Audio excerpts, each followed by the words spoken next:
오늘은 누가복음 39번째 시간 예수님의 기도법이라는 제목으로 말씀을 나누도록 하겠습니다.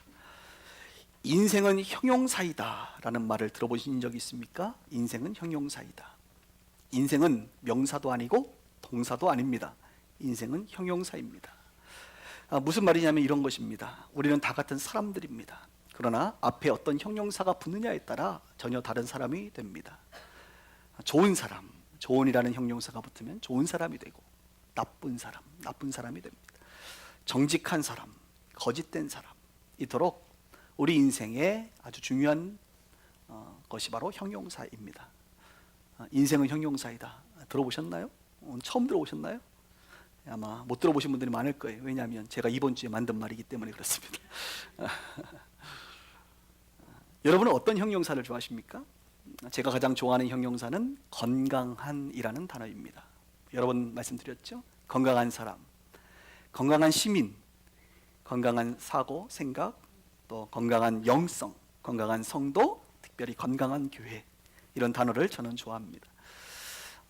제가 많은 사람들에게 도대체 무엇이 건강한 거냐라고 되묻습니다. 그러면 많은 사람들은 자기 느낌대로 그냥 건강하다, 건강하지 않다라게 그냥 느낌으로 측정을 합니다. 그렇지만 사실 건강성은 측정이 가능합니다.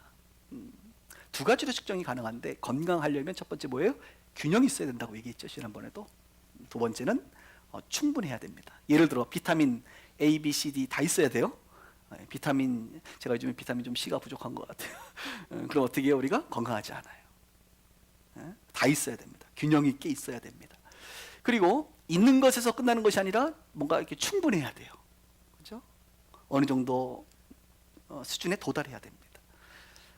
그래야 건강합니다. 다 있긴 있는데 늘 부족한 사람들이 있습니다. 그럴 때 우리는 결핍을 느낍니다. 결핍 있는 자를 우리는 건강하다고 말하지 않습니다. 모든 것이 그렇습니다, 여러분. 교회도 마찬가지예요. 건강한 교회는 균형 있는 교회고 충만한 교회입니다. 교회의 기본적인 5가지 요소인 예배, 대그룹 예배와 소그룹 교제와 교육과 구제와 선교라고 하는 5가지의 중심축이 다 있어야 됩니다. 균형 있게 말이죠.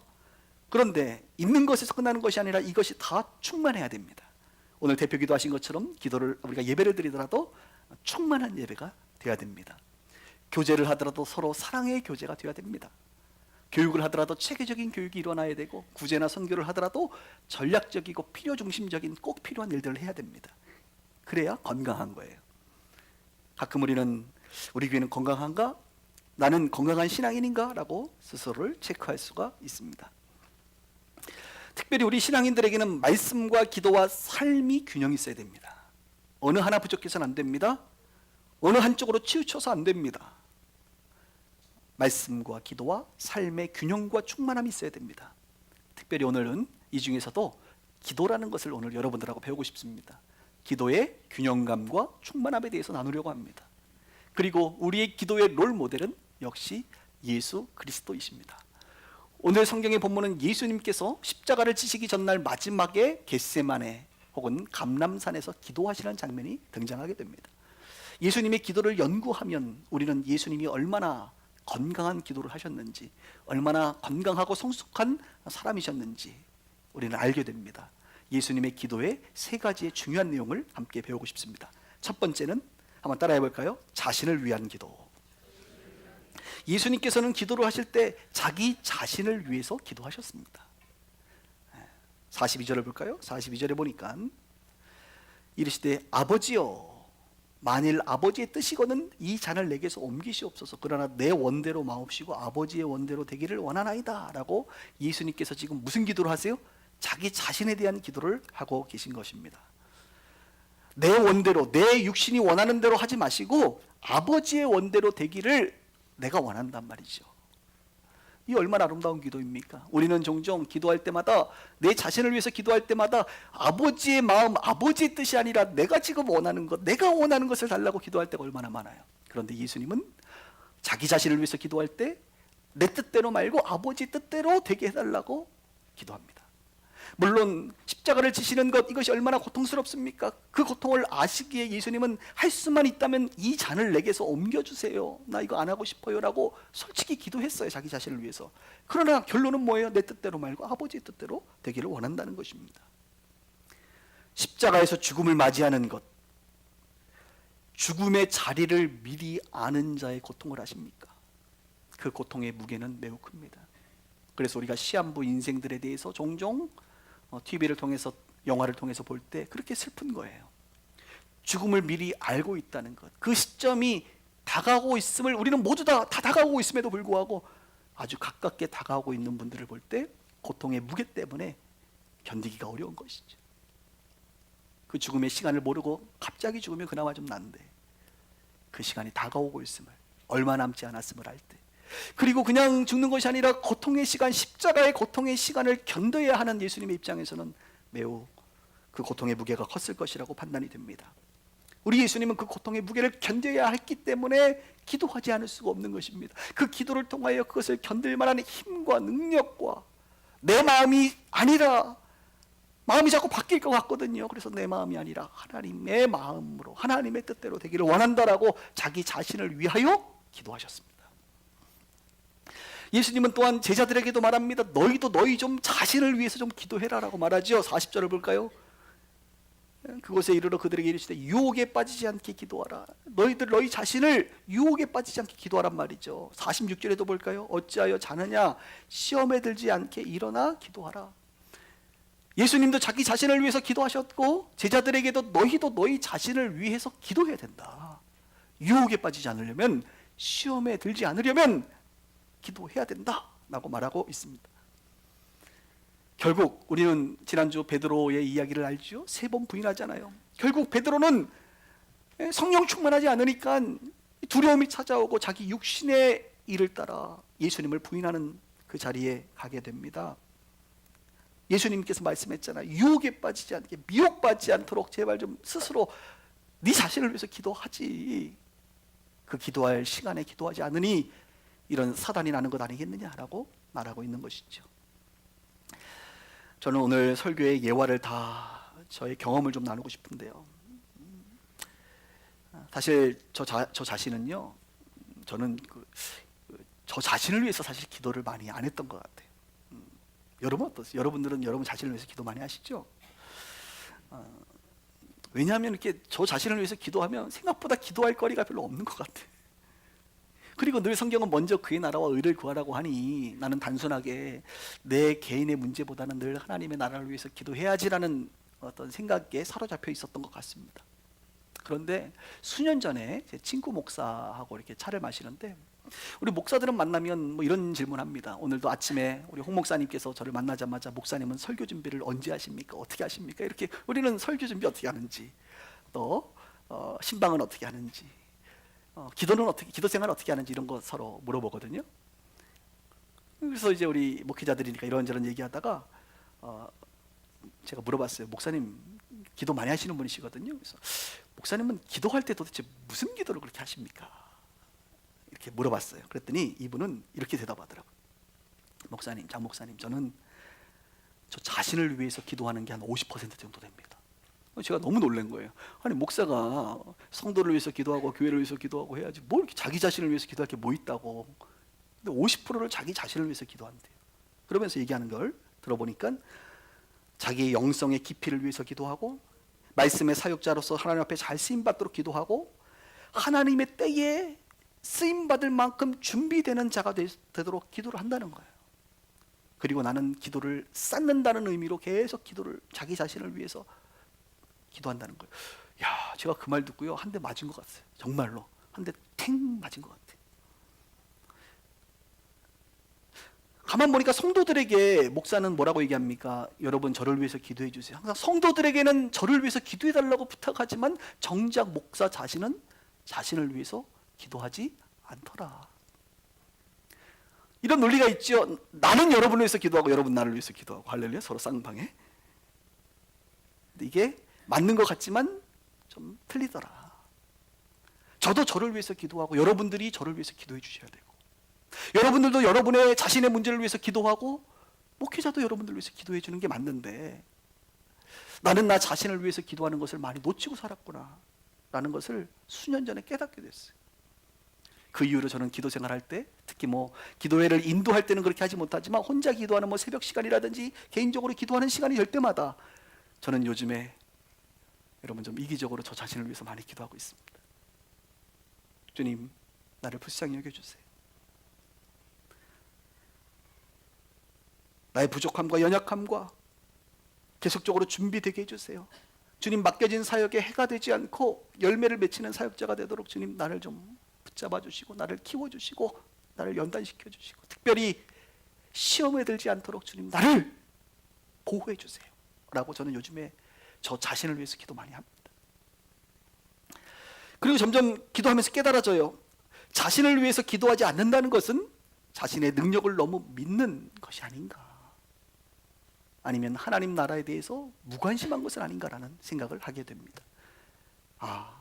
나 자신을 위해서 기도하지 않는 것이 교만함 중에 하나였구나라는 것을 스스로 느꼈습니다. 오늘 이곳에 앉아 계신 여러분들은 어떠십니까? 여러분 자신을 위해서 기도하고 계십니까? 아니면 혹 제 과거처럼 균형을 잃고 조금은 교만한 마음으로 자신에 대한 기도를 소홀히 하고 있지는 않습니까?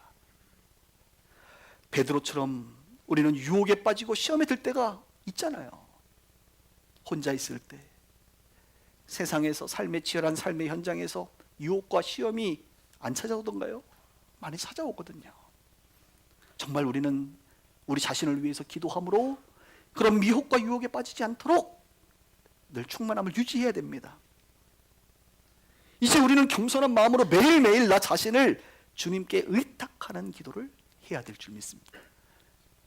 여러분 자신을 위해서 기도하시길 바랍니다. 오늘 예수님은 두 번째 기도에 대해서 가르쳐주고 있습니다. 바로 자기 자신을 위해서 기도할 뿐만 아니라 가족들을 위해서 기도하라. 가끔 어느 목사님들은 그래요. 한국 교회가 문제라고 맨 자기 기도하고 가족들만을 위해 기도하지 하나님 나라를 위해서 기도하지 않는다고. 여러분, 하나님 나라를 위해서 기도는 해야 되는데 그렇다고 해서 자기 자신과 가족을 위해서 기도하지 말아야 되는 것은 아니에요. 여러분 자신과 가족이 얼마나 소중한데요. 기도해야지요. 저는 그래서 가끔 목사님들이 너무 고차원적으로 마치 자기만 상당히 좀 이렇게 수준이 있는 것처럼 주님 나라를 위해서 기도해야지 무당도 아니고 우리가 말이야 절간도 아니고 뭘 맨날 비나이다 하냐고 이런 식으로 얘기하는 분들 보면 솔직하게 좀 짜증납니다. 한번 제대로 아파봐야 기도하지. 그죠? 그런 말 너무 여러분 휩쓸리지 마세요. 우리가 그렇게 대단한 존재가 아닙니다. 연약해요. 그래서 자기 자신을 위해서 기도하고 가족들을 위해서 누군가 기도해야죠. 제 말에 동의하시면 아멘. 네, 맞죠? 예수님께서 오늘 기도하신 그 기도의 내용이 누가복음에는 굉장히 짧게 나와 있지만 요한복음으로 넘어가면 17장에 굉장히 길게 기도하신 내용이 나와 있어요. 그래서 그 내용을 좀 살펴보고 싶은데요. PPT를 보시겠습니다. 요한복음 17장 15절에 보면 성경이 이렇게 말합니다. 내가 비옵는 것은 예수님께서 말씀하시는 거죠. 그들은 제자들을 말합니다. 그들을 다만 악에 빠지지 않게 보존하시기를 위함이니이다. 예수님이 지금 하나님 앞에 제자들을 위해서 기도하고 있다고요. 보존해 달라고. 또 17절에도 보니까 그들을 진리로 거룩하게 하옵소서. 예수님이 제자들을 위하여 기도하고 있다고요. 거룩하게 해달라고. 그러니까 예수님은 지금 제자들을 위해서 기도하고 있는 겁니다. 보존해 달라고, 거룩하게 해달라고. 좀 우리 제자들을 나 이제 죽고 나면 없을 테니까 좀 지켜달라고. 부모의 심정으로, 스승의 심정으로 당연히 그런 기도를 하는 것이죠. 여전히 내가 없어도 거룩하게 해달라고 이렇게 기도하고 있는 거예요. 제자들은 단순한 제자가 아닙니다. 예수님에게는 영적인 가족들입니다. 한 번은 진짜 육신의 가족들이 왔을 때 예수님 뭐라 그랬죠? 내 가족은 바로 이들이다 이렇게 말했습니다. 영적 가족. 우리에게도 맡겨진 육신의 가족이 있잖아요. 부모님들, 남편, 아내, 자녀들을 위해서 우리가 뭐 해야 돼요? 기도해야 돼요. 또 영적인 제자들이 있잖아요. 지금 주일학교 사역하시는 우리 선생님들이라든지, 그죠? 자기 제자들이 있다고 한다면 여러분들 그들을 위하여 기도하셔야 됩니다. 또한 우리 성도들 영적인 가족 아닙니까? 우리가 영적 가족들을 위하여 그들이 힘들고 지칠 때 그들을 위하여 중보해 줘야 합니다. 이것이 당연한 거예요. 우리 예수님은 자신을 위해서 기도하고 더 나아가 관계 맺고 있는 영적인 가족들을 위하여 기도해라.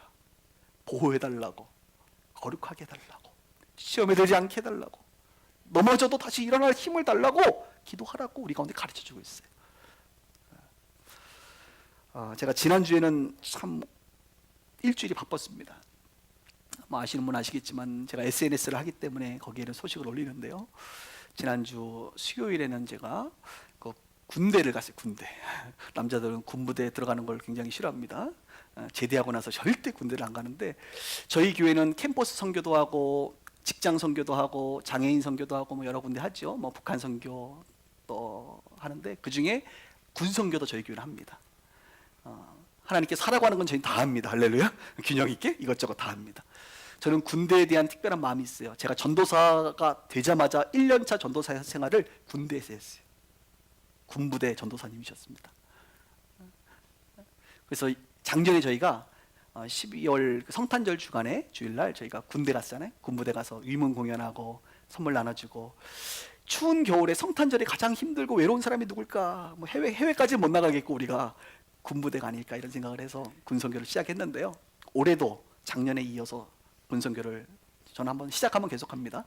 하는데 이번에 12월 25일이 화요일입니다. 그래서 23일 날 예배 마치고 오후에 혹은 저녁에 25사단 1대대 장병들 한 200여 명이 모이는데, 그곳에서 우리가 함께 이번에는 저희 교회 식구들의 예배 인도를 다 하고 메시지도 하고 같이 좀 준비해서 이제 군선교를 하려고 하는데, 관심 있으신 분들은 또 미리 군대를 갈 사람들은 한번 가보는 것도 괜찮습니다.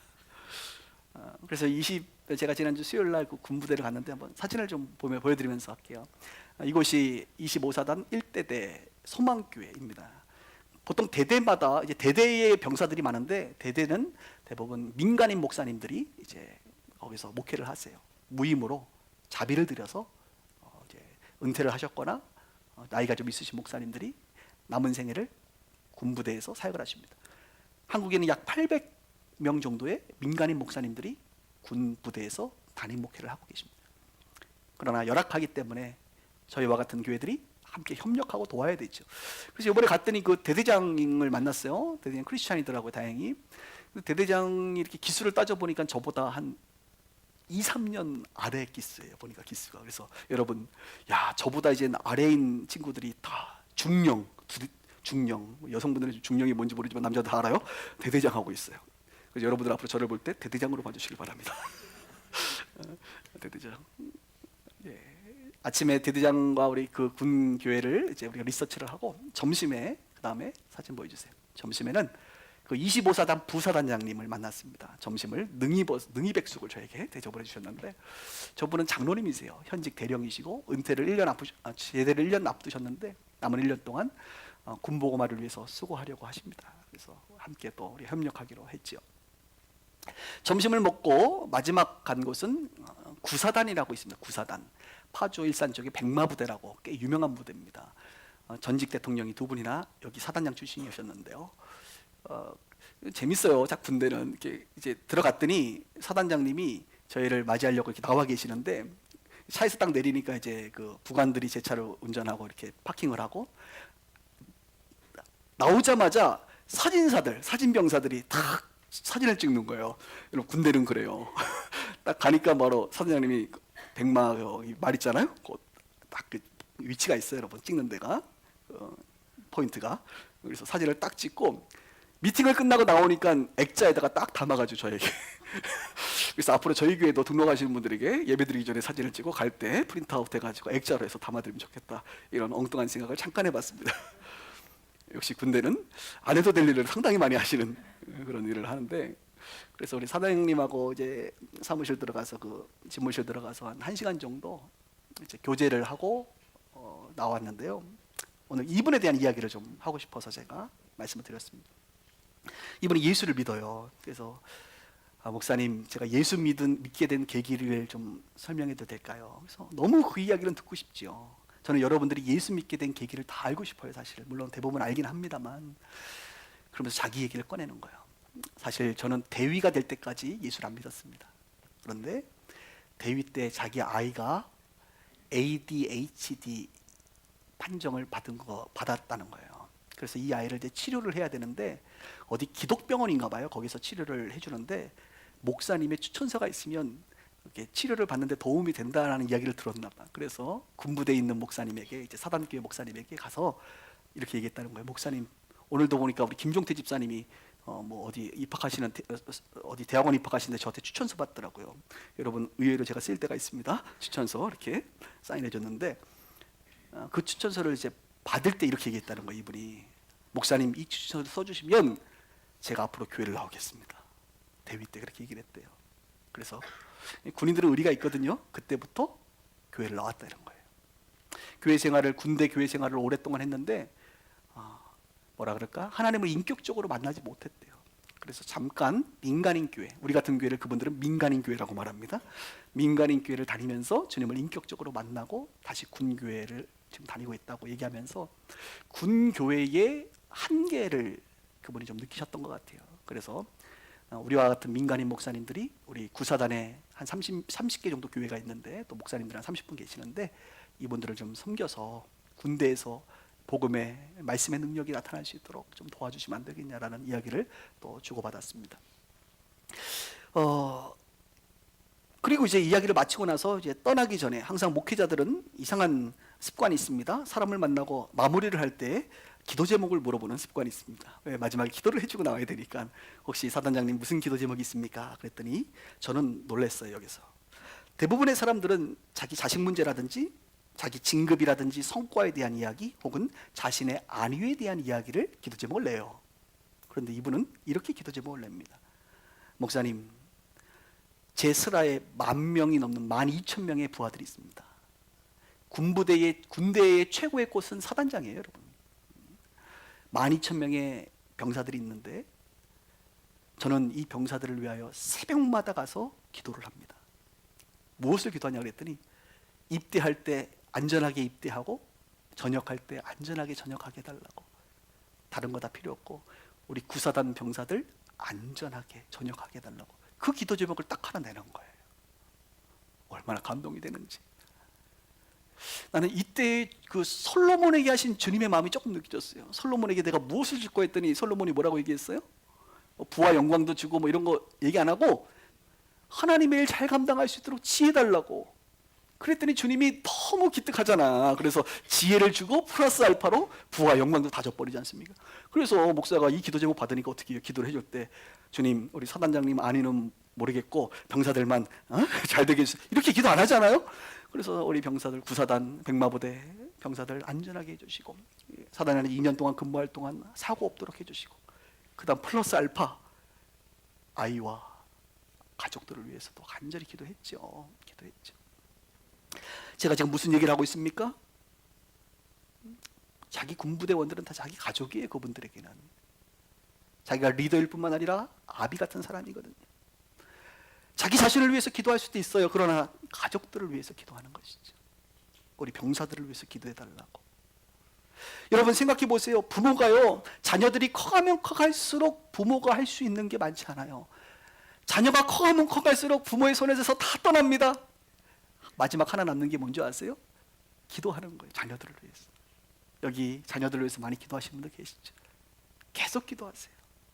우리가 할 수 있는 자녀들을 위한 최고의 섬김과 사역은 기도입니다. 기도. 마치 사단장이 병사들을 위해서 기도하는 것처럼 우리가 영적 가족들을 위해서 기도하는 것, 이것이 중요해요.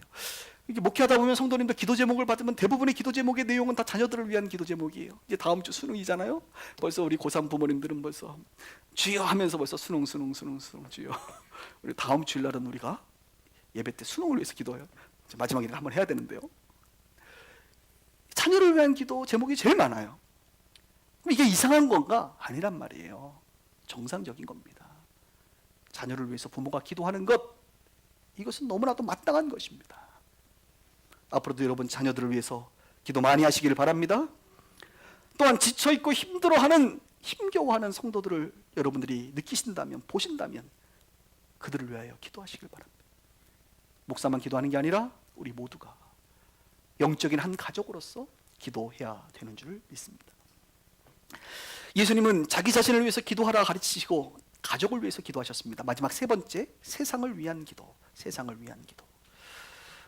우리 요한복음 다음 페이지 보고 요한복음 17장에 보면 18절에 이런 표현이 있습니다. 아버지께서 나를 세상에 보내신 것 같이 나도 그들을 세상에 보냈다. 하나님이 예수님을 세상에 보낸 것처럼 예수님도 그들 제자들을 어디에 보내요? 세상에 보냈어요. 그래서 제자들을 위한 기도는 더 발전해서 이 제자들이 살고 있는 세상에 대한 기도까지 예수님께서 확장되는 겁니다. 예수님은 20절에도 이렇게 말합니다. 내가 비옵는 것은 이 사람들만 위함이 아니요, 그러니까 제자들만을 위한 게 아니라는 거예요. 또 그들의 말로 말미암아 나를 믿는 사람들도 위함이다.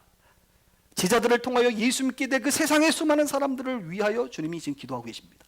아버지여, 그들도 다 하나가 되어 우리 안에 있게 하사 세상으로 아버지께서 나를 보내신 것을 믿게 하옵소서. 예수님은 세상을 위해 기도하셨습니다. 세상에 보내진 제자들을 위해서도 기도하셨고, 그 제자들을 통해서 예수 믿게 될 세상의 수많은 사람들을 위하여 예수님은 기도하셨습니다.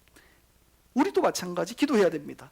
이 세상을 위해서 기도해야 됩니다. 이 세상 가운데 나아가고 있는 선교사들, 열방에 나아가고 있는 하나님의 사람들과 백성들을 위하여 기도해야 됩니다.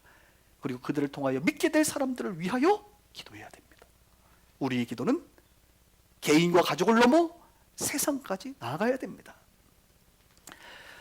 지난주 수요일에는 군부대를 갔었고, 화요일과 목요일에는 군포와 대전에 갔었습니다. 요즘에 기름값이 많이 들어요. 우리 홍 목사님 아마 영수증을 보시면 뭐 이렇게 목사님 여기저기 다니시나 할 텐데, 제가 좀 이런 이야기를 좀 해주고 싶어요.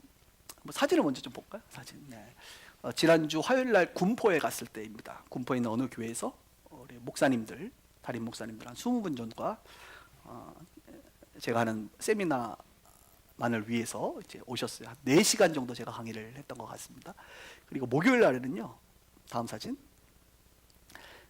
이제 대전에 제가 아침 6시 반에 출발해서 음성 휴게소에서 아침을 먹고 대전에 도착해서 10시부터 강의가 있어가지고 강의를 하고 이제 오후에 돌아왔는데요. 대전까지 가는 건 정말 힘든 일입니다. 운전을 하면서 한 40분, 한 50분 정도의 목사님들이 오셨습니다.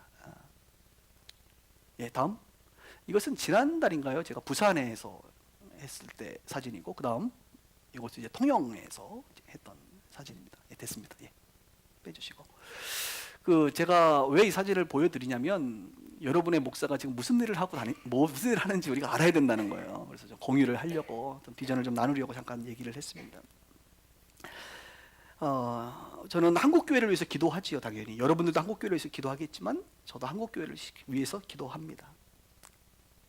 하나님 나라를 위해서 기도합니다. 기도하면 할수록 느껴지는 마음은 이런 마음입니다. 오늘 제 마음을 여러분들이 좀 같이 공감했으면 좋겠는데, 우리 교회 하나가 잘 되는 것이 뭐 그렇게 대단한가, 이런 마음을 주님이 자꾸 주시는 것 같아요.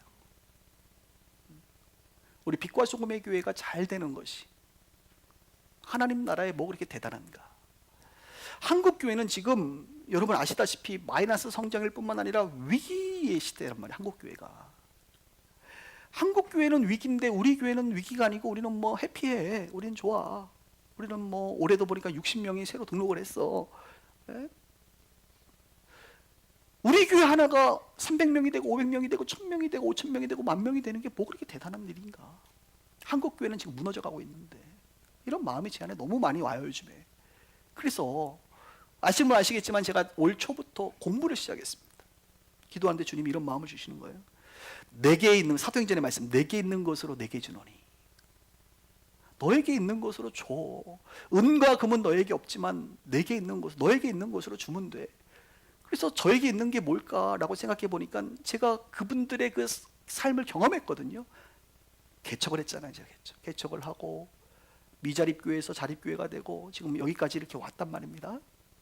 그러니까 이 사례, 그 과정 속에서 노하우, 그 어떤 그 건강한 교회에 대한 그 사도행전적 교회에 대한 가르침이 제 안에 있거든요. 그래서 제가 올해 이제 박사 과정에 들어가서 공부를 시작했어요. 이 부분에 대한 논문을 좀 잘 정리해서 우리 한국교회 목사님들에게 시간이 날 때마다 좀 도와야겠다. 나에겐 권위가 없으니, 이제 실무적 권위는 있지만 학문적 권위가 좀 부족하니 공부를 좀 해서 권위를 좀 얻어야겠다, 이런 마음으로 한 3년, 길게는 5년 정도 공부를 지금 하려고 하는데요. 그래서 저는 학위를 마치고 나면 이제 하나님께서 이런 일들을 열어주시고 하실 거라고 생각을 했어요. 그런데 항상 하나님의 때와 우리의 생각은 다른 게, 올 초부터 하나님께서 이렇게 문을 열어주시는데 제가 올해만 10번 정도의 세미나를 하게 됐습니다. 그래서 본의 아니게 자료 준비를 다 해서 이제 강의를 하고 있는데 10번 정도 한 250명 정도의 목사님들을 지금 티칭을 했어요. 기본 과정만 했습니다. 이 기본 과정을 하고 나면 그 다음에 관심 있는 분들에게 심화 과정을 제가 하고, 심화 과정을 통해서 이제 본격적으로 열심히 하겠다는 사람들은 지역별로 모임을 만들어서 이제 코칭 과정까지 가는데요. 제 의지와 상관없이 하나님께서 막 열어주시는데, 야, 여러분 생각해 보세요. 강사라고 무명한 사람이 가서 아무리 홍보해도 사람들 안 모여요. 안 모여요. 안 모이는 걸 알아요, 내가. 그렇기 때문에 안 하는 거죠, 당연히. 근데 자꾸 하나님께서 어떤 분을 통해서 자꾸 모아주시는 거예요. 그럼 목사님들이 얼마나 교만이 충만하신데 나 같은 사람 간다고 하루를 뺏어 올 것 같아요? 안 와요, 그분들이. 근데 뭔 선한 것이 있다고 자기 시간을 빼가지고 오냔 말이죠, 여기까지. 뭔가 목마름이 있는 것이고 뭔가 하나님께서 모아주지 않으면 할 수가 없는 일이거든요. 그래서 올해 본인의 의지와 상관없이 그렇게 지금 가고 있고, 내년에는 그분 표현으로 전국 투어 하자거든요. 전국 투어. 전국 투어. 여러분 그 슈퍼주니어만 전국 투어 가는 게 아닙니다. 예? 전국으로 다니면서 목사님들 지역별로 하자 그래서 내가 일단은 뭐 상황 보십시오 이렇게 이제 얘기를 하고 마쳤어요. 제가 왜 이 일을 지금 하고 있는지 여러분들에게 지금 말하고 싶은 거예요. 왜 이 얘기를 하는지. 저는 한국 교회에서 가장 중요한 그룹은 미자립 교회라고 생각합니다. 명성교회 사태가 터지고 한국 교회가 난리법석이 나도요, 죄송한 얘기인데 100명 이상 된 교회는 아무 문제가 없어요. 여전히 성도들이 있고. 저희 교회 보세요. 명성교회 사건 터진다고 저희 교회 식구들 막 다 도망가던가요? 아니에요. 신앙생활 안 해요? 아니에요. 100명 이상 된 교회는 한국 교회 난리법석이라도 정상적으로 목회를 하면 성도들이 그 교회에 있어요. 함께 신앙생활 잘해요. 그러니까 100명 이상 된 교회는 여러분들과 제가 관심 갖지 않아도 알아서 잘 삽니다. 근데 문제는 어디냐? 한국 교회가 사고를 많이 치면 전도가 안 돼. 전도가. 여러분 전도하기 힘들잖아요. 한마디로 미자립 교회가 전도를 열심히 하는데 전도가 안 돼가지고 미자립 교회가 자립을 못하는 거예요. 계속 미자립 상태로, 연약한 상태로 남아있다는 거예요. 이게 문제. 그래서 제 마음 가운데는 자립교회가 관심이 있지 않고 미자립 교회를 어떻게든 자립교회로 만들자, 건강한 자립교회를 만드는 게 제가 남은 생애를 좀 헌신하려고 합니다, 여러분. 왜 미자립 교회를 자립교회 만들어야 되느냐? 이유를 좀 세 가지로 설명해. 첫 번째, 전도를 해야 되잖아요. 전도. 올해 우리가 한 60명 들어왔는데 다다음 주 세례 받을 사람 몇 명인지 보세요. 세례 받을 사람은 몇 명 안 됩니다. 다 수평 이동해요. 이 수평 이동하신 분들 다 어디서 왔어요? 네? 큰 교회, 작은 교회에서 왔겠죠. 저는 이렇게 거칠게 표현해요. 큰 교회는 미자립 교회의 피를 빨아먹고 사는 존재다. 너무 무서운가요, 표현이? 그래서 큰 교회는 작은 교회를 섬겨야 돼. 작은 교회는 뭔가 부족하기 때문에 성도들이 처음에는 잘 있지만 상처받아 떠나거든. 큰 교회로 그냥 오거든요. 그러면 그냥 우리가 아무 노력 안 해도 그 성도들이 우리 교회 와서 행복하게 신앙생활 하는데, 그 미자립 교회는 어떻게 돼요? 몇 년을 키워놨더니 다 도망가더라. 어디로? 큰 교회로. 그래서 미자립 교회는 늘 불신자, 예수를 안 믿는 사람에게 관심을 가져요. 여러분처럼 교회를 다니시는 분들은 다 알기 때문에, 교회가 어떤 곳인지를 알기 때문에 작은 교회 안 가려고 그래요. 다 좀 빛과 소금의 교회 정도 되는 이런 교회에 오려고 한단 말이에요, 여러분들은. 그런데 예수를 안 믿는 사람은요, 교회를 가본 적이 별로 없기 때문에 작은 개척교회도 옵니다. 전도회 되면. 제가 그것을 경험했거든요. 20평짜리 한 10명만 모여있는 교회여도 어떻게 관계를 맺어서 전도가 되면 그 교회에 와서 신앙생활을 해요. 이게 교회구나 생각한다고요, 그들은. 그런데 그런 사람들이 이제 교회라는 것을 좀 알기 시작하면서 뭔가 상처가 되면 어느 교회로 갑니까? 큰 교회로 가는 거예요.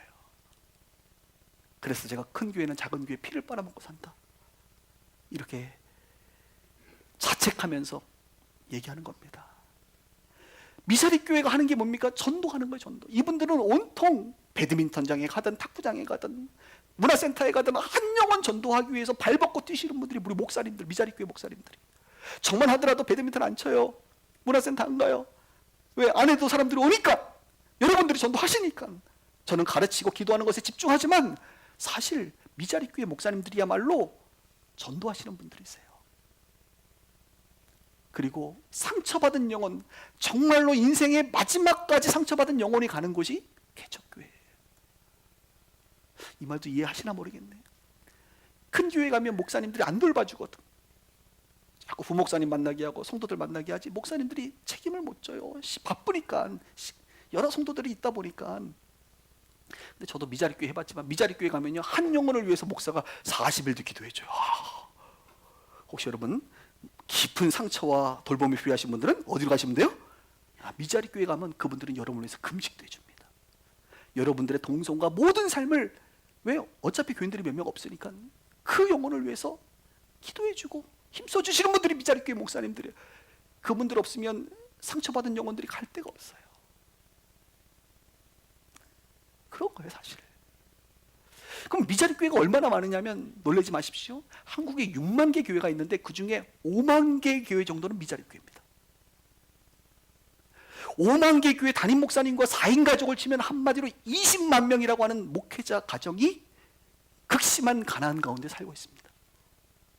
드러나지 않아서 그렇지 극심한 가난 가운데 사는 현직 20만 명의 목회자들이 있다는 거예요, 여러분.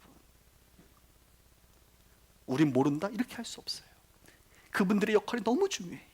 그분들은 또 어떤 역할을 하시냐면 한국교회 생태계를 보존하고 있어요. 제가 말했잖아요. 이분들이 전도 안 하면요, 한국교회는 큰 교회, 작은 교회, 중형교회, 소형교회, 개척교회 다 있어야 되거든요. 함께 더불어 사는 거예요. 산에는 큰 나무, 작은 나무, 풀들, 나무들, 꽃들 다 있듯이. 근데 한국교회가 지금 어디에 문제가 생기느냐? 명성교회가 아무리 난리법석을 쳐도 저 교회는 그냥 편안하게 살아요. 돈이 많거든. 여전히 있는 사람도 많고. 한국교회가 사고를 치면 미자립교회 목사님들이 미자립교회가 없어지기 시작합니다. 한국교회 생태계가 파괴되기 시작하는 거예요. 그분들하고 갈 데가 없어요. 마지막으로 그분들도 꿈이 있습니다. 비전이 있어요. 그분 목사님들마다 다 같은 교회이지만 교회의 모습이 형편이 다른 것처럼 그분들도 하나님으로부터 받은 비전이 있다고요. 그런데 그 비전을 풀어가려면 적어도 자립해야 돼요. 자립. 그리고 조금 더 실질적인 이야기를 하나 하고 이제 마칠게요. 여러분 보세요. 제가 목사님들한테 아주 강하게 얘기를 합니다. 뭐냐?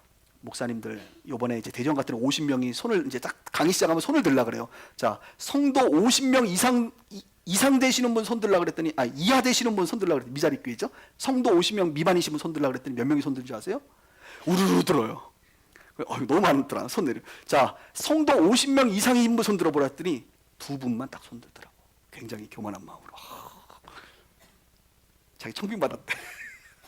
딱 50명이래. 그래서 제가 이렇게 얘기합니다. 목사님들 은퇴하실 때까지 미자립 상태로 있으면 극빈층으로 전락합니다. 은퇴하실 때까지 미자립 상태로 있으면 여러분의 교회는 없어집니다, 반드시. 그리고 일반 세상 사람들보다 훨씬 더 극빈한 삶을 살게 되어 있습니다. 이 말을 다 알아요, 목사님들은. 왜? 미자립 상태로 은퇴하면 어떤 일이 벌어집니까? 교회는 없어지고요, 받을 퇴직금도 없고요, 원로 목사가 돼야, 원로 목사 그래도 경비나 사례비도 주는데 원로 목사 대우도 못 받으니까 뭐 교회가 없는데 어디서 생활을 받아. 우리 목사님들은 국민연금도 안 내. 안 내요. 국가에서 내지 말래. 그래서 평생 국민연금을 안 내신 분들이 이분들은. 그래서 이분들은 은퇴를 하시면 국가로부터 노인연금 25만 원, 현금 지금 25만 원 받잖아요. 25만 원 받으면 끝이야. 아무것도 없어요. 이런 분들이 너무 많아. 그래서 제가 강하게 도전하는 게 뭐냐? 아직 은퇴하시려면 10년이 남으신 분도 있고 20년이 남으신 분도 있으니까 열심히 나 같은 사람 들들 볶아가지고 교육받고, 신학은 신학교에서 배웠지만 목회는 제대로 못 배웠으니까 잘 배워서 반드시 50명 이상의 자립교회를 만들어라. 자립교회를 만들면 원로 목사님 대우도 받고 후임자도 올 것이고 그 교회는 없어지지 않을 것이고 퇴직금도 소급해서 받을 수 있을 것이고, 할렐루야. 생존할 수 있다. 이런 얘기를 실제로 해줘요. 제가 저희 교회도 형편이 나아지면 미자립 교회들을 계속 섬기려고 합니다. 이 미자립 교회는 필요해요. 그래서 제가요, 남은 생에 우리 빗소교회 잘 목회하는 건 기본입니다. 기본 중에 기본이에요. 제가 여러분 다른 데 다닌다 그래서 목회를 열심히 안 할 거라고 생각하지 마시길 바랍니다. 열심히 하면서 남는 시간을 선교하는 것도 하지만 국내에 있을 때는 특히 미자립교회 목사님들이 있는 곳마다 가서 그분들을 가르치고 도전하고 게으르지 않고 포기하지 않도록 계속 동기부여하고 그런 일을 하려고 해요. 괜찮아요? 자, 해도 되겠으면 아멘, 아니면 노멘. 해도 되겠어요? 네, 고맙습니다. 여러분들이 노멘하면 곤란해지는데, 저도 하나님 나라를 위하여, 이 세상을 위하여 기도하고 세상을 위하여 뭔가 수고해야 된다는 부담이 있단 말이에요. 여러분 어떠세요? 세상을 위해서 무언가 하고 계시나요? 뉴스를 보면서 마음만 아픈 것, 마음만 아파서 끝나는 게 아니라 마음 아픈 그 마음을 가지고 기도해야지. 기도하다 보면 주님께서 행동하게 하신단 말입니다. 뭔가 일할 수 있도록 기회를 주신단 말입니다. 여러분 몸담고 있는 지역교회인 빛과 소금의 교회를 위해서 기도하고 계십니까? 한국교회를 위해서 기도하고 계십니까? 나라와 민족을 위하여, 열방을 위하여 그 지도자들을 위해서 기도하고 계십니까? 오늘 대표 기도가 너무 은혜롭더라고요. 우리 최재식 집사님이 아주 롤모델이야. 완전히 우리 교회 롤모델 집사님들이 많아. 대표 기도. 이 기도가 그냥 나라와 민족을 위하여 지도자들을 위해서 기도하는데 제 마음에 감동이 있어요. 바로 그거다. 우리가 공적 기도를 할 때 우리 개인의 문제만을 위해서 기도할 수 있겠느냐, 목사님만을 위해서 기도할 수 있겠느냐. 적어도 북한과 오늘 이슬람까지 하셨어요. 할렐루야. 뭐 힌두교는 빼셨는데 뭐 다 할 수 있으면 다 하죠. 좀 기도 시간 길어져도 괜찮아요. 너무만 안 길면 아주 해주세요. 하는 거죠. 북한을 위해서 기도하고 세상을 위해서 기도할 수 있기를 바랍니다. 말씀을 정리할게요. 오늘 본문은 우리 가운데 기도의 내용도 가르쳐주지만 기도의 태도도 사실 가르쳐줍니다. 성경에 보면 습관을 따라 예수님께서 기도하셨다 그랬어요. 여러분 습관을 따라 하셔야 해요. 안 하다가 하려면 힘들어요. 그냥 늘 하십시오. 제가 그래서 우리 금요일날도 오신 분들에게 여러분의 인생에 금요일과 주일은 교회 온다 생각하고 금요일날 와서 기도하시라고 이런 얘기도 했습니다. 무릎을 꿇고 기도했다고 그랬어요. 예수님이 무릎을 꿇고. 예수님도 무릎 꿇었어요. 여러분 뭐 우리가 뭐 얼마나 대단하다고 무릎도 안 꿇고 기도합니까? 바리새인들은 서서 기도해. 참 반대인 거야. 예수님은 엎드려 기도하셨는데 예수님도 간절히 기도했어요. 그 메시아도 간절히 기도했다고요. 하물며 우리가 술렁술렁, 전문 용어죠. 술렁술렁 기도할 수 있겠습니까? 간절히 기도하셔야죠. 힘쓰고 애쓰고 땀방울이 핏방울이 되었다. 그랬더니 천사들이 나타나 힘을 더해줬다, 도와줬다, 이런 표현이 나오지 않습니까? 여러분의 기도의 태도는 어떻습니까? 습관을 따라 무릎을 꿇고 간절히 기도했던 적이 언제인가요? 그 기억이 있으십니까? 네? 무릎 꿇고 기도해봤던 기억이 있으세요? 옛날이요? 곤란합니다. 천사들이, 성령님이 여러분들의 기도를 돕고 있음을 느꼈을 때가 언제이십니까, 여러분? 오늘 예수님처럼 균형 있는 기도를 하십시다. 자기 자신과 가족과 세상을 위해서 기도하십시다. 예수님처럼 충만한 기도를 하십시다. 간절한 기도를 하십시다. 그래서 우리 모두가 건강한 성도, 건강한 기도 생활을 할 수 있기를 주님의 이름으로 축원합니다. 기도하겠습니다.